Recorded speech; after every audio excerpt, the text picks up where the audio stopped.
Very good morning.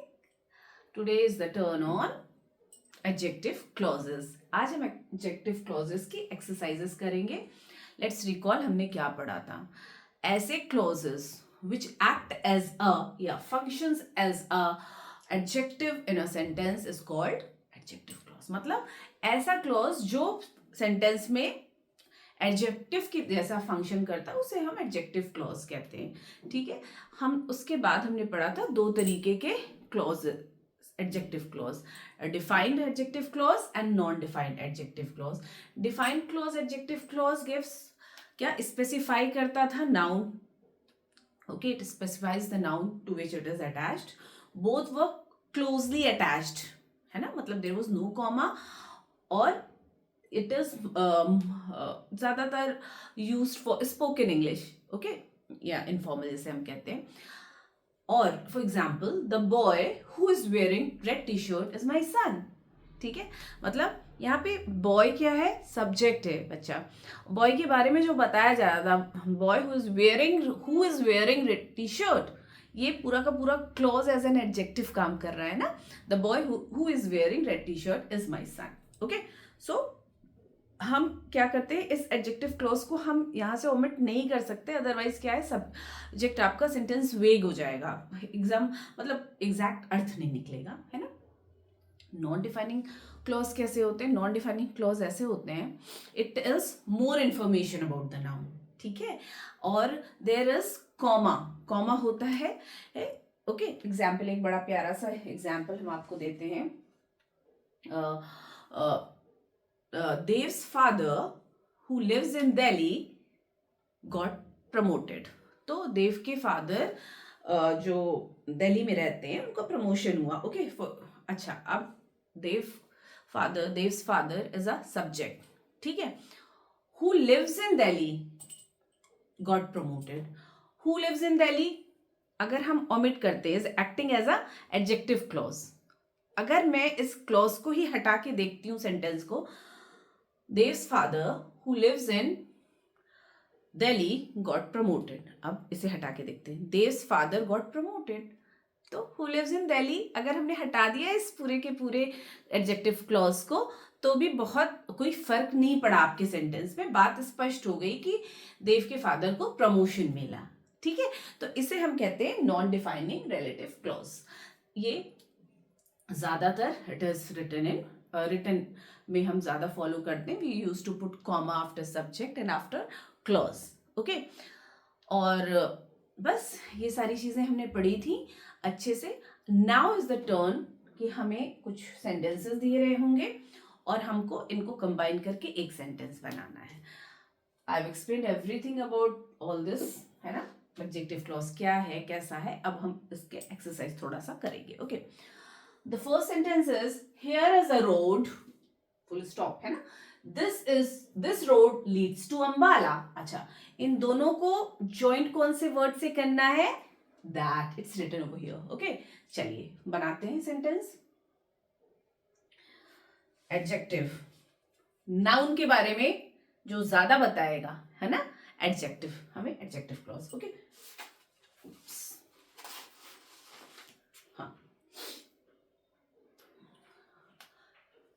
बना के देखते हैं. Here is a road. Here is a road that leads to Ambala. That leads to Ambala. Got it? Understood? This is how we have to frame the sentence using connectors, जो भी connectors आपको दिए गए. Here is a road that leads to Ambala.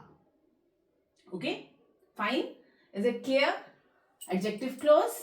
ठीक है. Next करते हैं. Show me the gift. Dave gave you a gift. दो सेंटेंस है, कंबाइन करते हैं. कनेक्टर क्या है हमारा? Which. So, show me the gift which Dave gave you.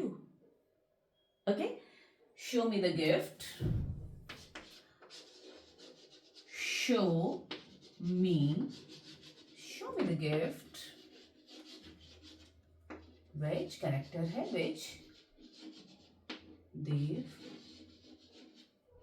give you. Okay fine. Gift के बारे में बताया जा रहा है ना. This is Mr. Smith. His student ranked first in IIT JEE. Okay, दो सेंटेंस है. Okay. Now हमें किस कनेक्टर से कनेक्ट करना है? Whose.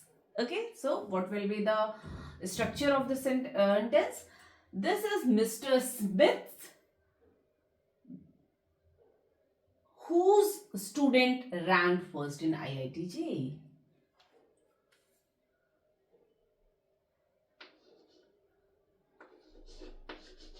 This is Mr. Smith whose connector student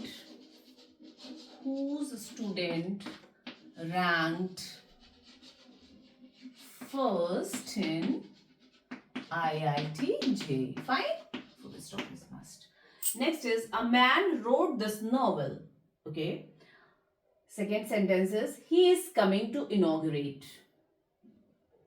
Connector क्या है? Who. So what will be the sentence का structure? A man who wrote this novel. A man who wrote this novel is coming to inaugurate. Okay. A man. Who connector है हमारा? Who wrote this novel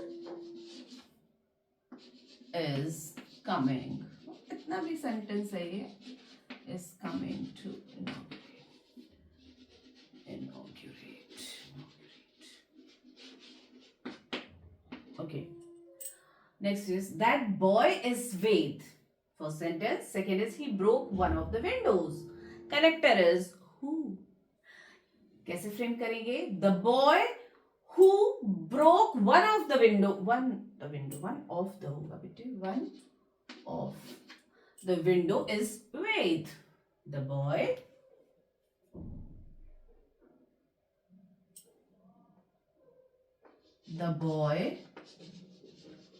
who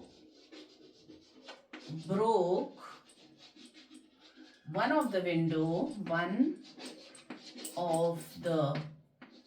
windows is Ved. Fine. Okay. Bring me a file. It is lying on the table. दो है. Bring me a file. It is lying on the table. And connector is which. So अब specify कर दिया गया file को. अभी अलग sentence था तो it's like bring me a file. Okay. दूसरा it is lying on the table. Now एक ही सेंटेंस हम बना रहे हैं तो हमने स्पेसिफाई करिए वही फाइल लेकर आइए जो टेबल पर है. तो हमें क्या बताना है? The.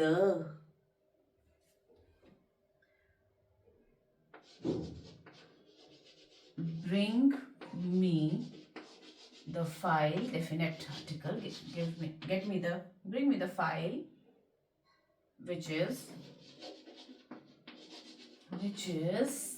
lying on the table. Fine.